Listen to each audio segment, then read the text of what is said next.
Brooks Lee is the next guy out the hat here. Jeremy.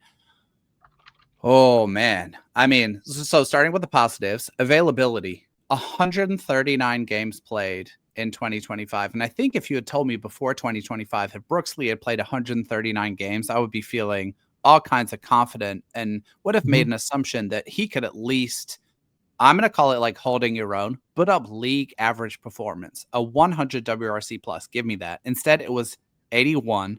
He was worth 0.3 WAR.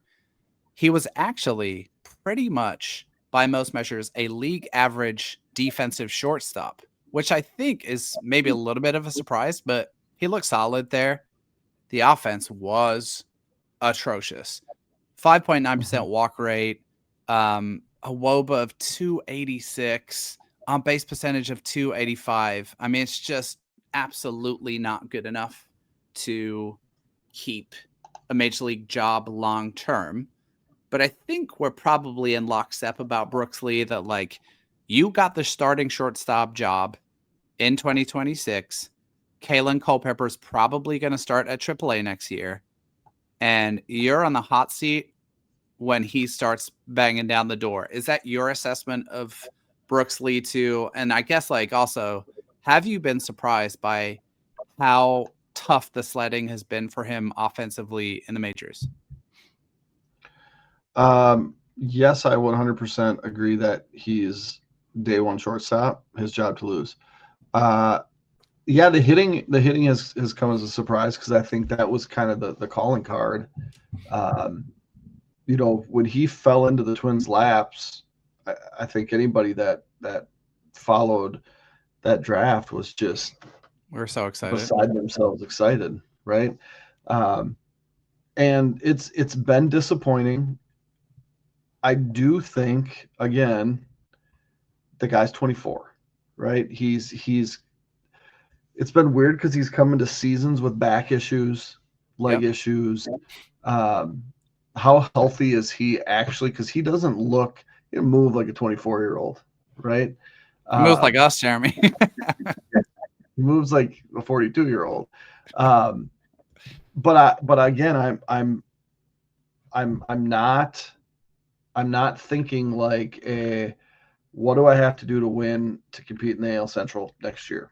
I don't have that mindset that I think that the front office is thinking that. And if that's the case, it's like can we be if things turn out really well with the guys that we're going to back, Brooks Lee being one of them, Rex Lewis being one of them, like if things are a decent, we talk about 80th percentile. If these guys play at that, like there's a chance that this team can be competitive.